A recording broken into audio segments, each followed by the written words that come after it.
of the NCOP, President of the Republic of South Africa, the people of South Africa. Mr. President, we warned you 8 years ago that the Oppenheimers and the Ruperts will neutralize you, and your legacy will be that you auctioned our country and its strategic asset to the highest bidder. You did not heed our warning. You have auctioned our sovereignty to asset management companies such as BlackRock, which is why you have praised for the growth of the JSE. You auctioned our country by selling our ports, our railway, our energy generation capacity to the private sector. And now you want to do same with water. You do not take responsibility for creating jobs. You do not take responsibility for fighting crime. You do not take responsibility for infrastructure development, and you do not take responsibility for growing our economy. There is no sign of any infrastructure of a bullet train, that there are no design plans of a smart city, and there is not even a curriculum for an institution of higher learning in Ikuruleni, as you have promised. You asked us to send you to Mamina, and we made a mistake, we send you. And as your term of office come to an end, you have nothing to show for it. Under your term, crime is out of control, and your deployment of the army is the last resort. You are admitting that you have failed to fight crime. The people of Gauteng have been terrorized for too long by the so-called Zamazamas, and on the deployment of the army, we have no choice but to support you because you have destroyed law enforcement capacity. Our concern is that how do you deploy a military which have been crippled by austerity measures to fight crime? Because we know that our military is understrained and under-resourced and has been humiliated in war zones abroad. And how do you intend to ensure they can fight crime domestically? Additionally, we have warned you before that the army is combat trained and is not trained to enforce laws on civilians.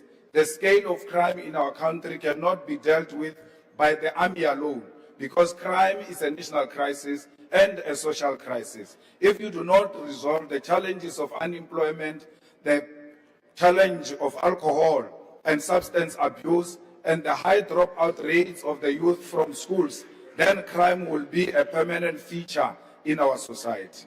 Crime in South Africa is organized through drug syndicate, protection fee rings, sex trafficking rings, and gangs. It has infiltrated all forms of government, and putting guns in the streets alone will not resolve this crisis.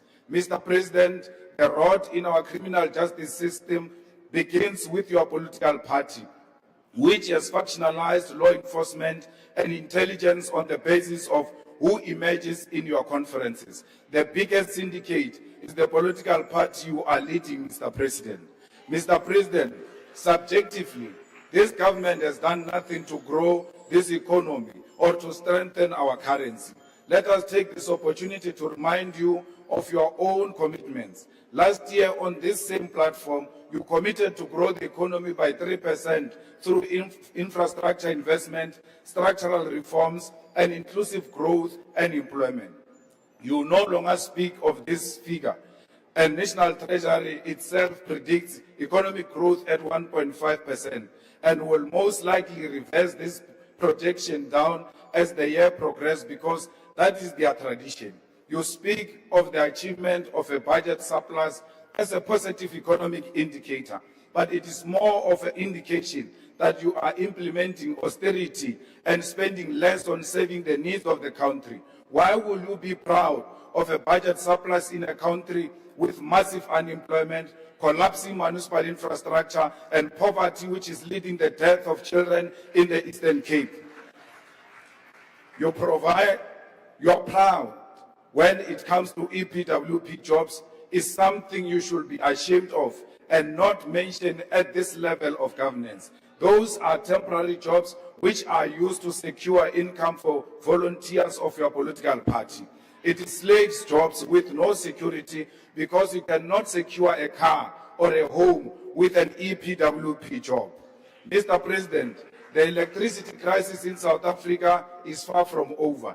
The mistake you are making on declaring an end to the electricity crisis is the same mistake you have made with the water crisis for decades in this country. Now that the people of Sandest no longer experience electricity outage, you no longer view it as a crisis, forgetting the people of Soweto, Mdantsane, Seshego, and Ditsobot.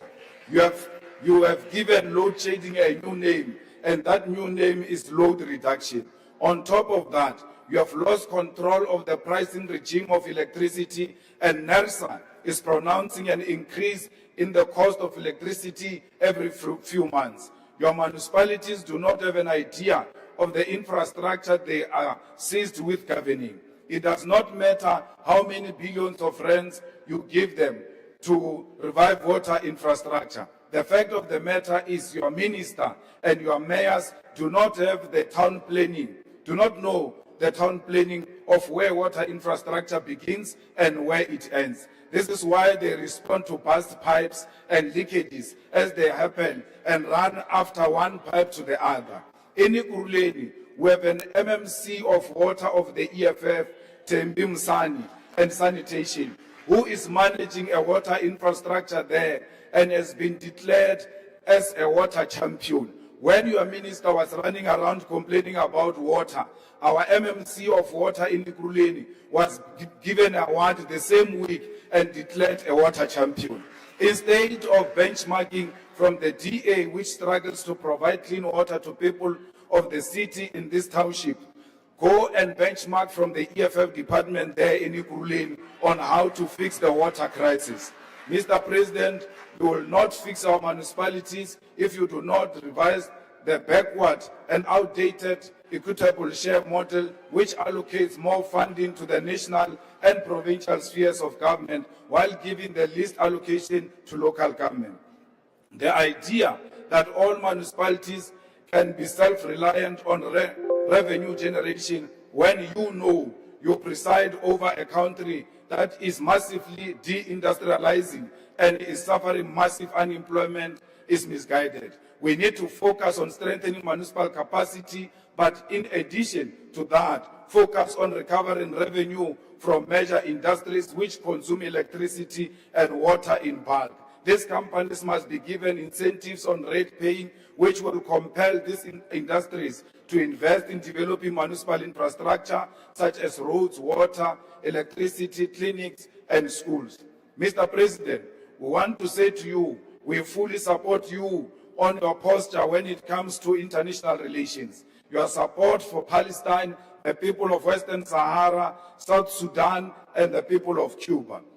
We agree with you that Africa must begin to negotiate its trade relations as a bloc and with unity, and that no nation must ever again think it has got the right to bully us and impose on us who our friends must be and who our enemies must be. We agree with you that not civilians must take the law into their own hands and harm foreign nationals. And you must tell those in your cabinet and who support you that they must not campaign using violation of the human rights and murder of foreign nationals. They claim you agree with them. You must continue to denounce them, Mr. President. Others are killing people to perform rituals as we approach local government elections. They think by killing foreigners, they will win elections. They must ask their friends who came here with the name of killing foreigners. They did not win elections. Xenophobia will never win them elections. And some of them are found in your cabinet. You must remind them as you meet them on the corridors. Just say to them, xenophobia will not make you a president. I might have made you a minister. We call on you to exhibit your courage by closing the Israeli embassy, which is a resolution of this National Assembly. You have declared their representative as a persona non grata, and the skies did not fall. Close their embassy and cut relations with this genocidal nation.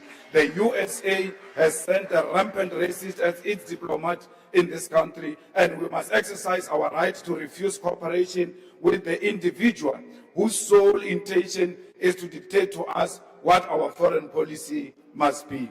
Mr. President, your Pala scandal has rendered you ineffective in dealing with corruption and incompetence in your party and in your cabinet. When Dr. Julius Malema was found to be involved in digital vibe scandal, you did not have the courage to remove him. He resigned. Today, Julius Malema is the chairperson of the Portfolio Committee on Cooperative Governance and Traditional Affairs. When Honorable David Matrobo was identified as being a key part of the corruption in the State Security Agency by the Zondo Commission, you did not remove him. Instead, he is the Deputy Minister of Water and Sanitation. When Senzo Mkhunu was exposed last year for having formed part of the infiltration of the South African Police Service and disbanding of the Political Killings Task Team, PKTT, on New Year's Eve, you did not remove him. You have retained Senzo Mkhunu at the taxpayer's expense and called him your political burden to bear. Today, the people of this country do not have water. Instead of consequence management against Honorable Pemnima Judina, who does not have a clue what she's doing, you create another task team for water, which is chaired by you, because you do not have the courage to remove her. If you have the courage to remove her now, so that you demonstrate that you've got the courage. You've got the premier. Your premier tells us he is inconvenienced and his solution is an elite, is to take a shower at hotels, while your citizens do not have that luxury of going to take a shower at the hotel. You did not reprimand him and demanded that he apologize unreservedly to the people of South Africa. When you assumed office, you claimed it will be a transparent presidency, then proceeded to seal CR17 documents of your own funding for your own presidential campaign. And then also your political party majority in parliament to block the investigation on Pala. Where is the transparency you are talking about? You said you are going to be an honest man who's going to be an open book, that your door will remain open.